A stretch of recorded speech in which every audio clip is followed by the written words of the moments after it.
a leader from the highlands of Papua New Guinea, where I come from, once visited Canberra and Australia in the 1950s. His name is Kondom Agwendo. He made a speech in his own mother tongue because he knew no English. And it drew some laughter from the crowd. And he made a statement that is quite sentimental and historic. He said, "Today I come to you and speak to you in my language and you laugh at me. One day my son will come to you and speak in your language and you will certainly listen. Today as I stand before you in your wonderful house, this prophecy is being fulfilled. I speak to you in the language you taught me." I want to say thank you to all before him, but more importantly, to the memory of Prime Minister Whitlam for being perhaps the most socially progressive of his time, for his policy of self-determination for indigenous people of Australia, and for heeding the cries of the founding fathers of Papua New Guinea for our own self-determination. His quote goes like this: "If history were to obliterate the whole of my public service career, save my contribution to the independence of a democratic Papua New Guinea, I should rest content." Mr. Whitlam, we honor your memory, sir.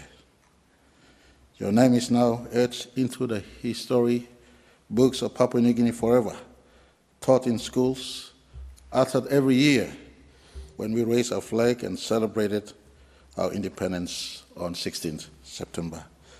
Hundreds of years from now may come and go, may pass, even when James Marape moves on from public life.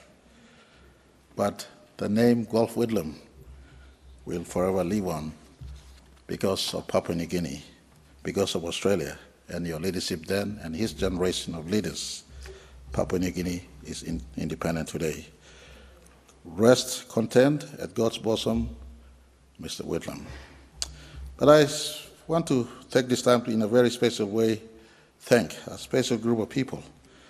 Patrol and district officers, sometimes we've left them behind in our praise for others, or we call them in PNGs in a special way the Kiaps. They represent the fair dinkum spirit of Aussies, if I could put it this way, leaving the comforts of their own homes and traveling into uncharted territories. If there is a need to write books, the books, in as far as PNG relationship is concerned with Australia, must be written many, many times over.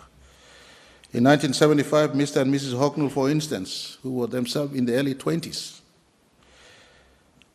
witnessed the lowering of Australian flag for the first time, for the last time rather, and uplifting and hoisting of PNG flag for the first time in remote Como in the southern highlands of Papua New Guinea.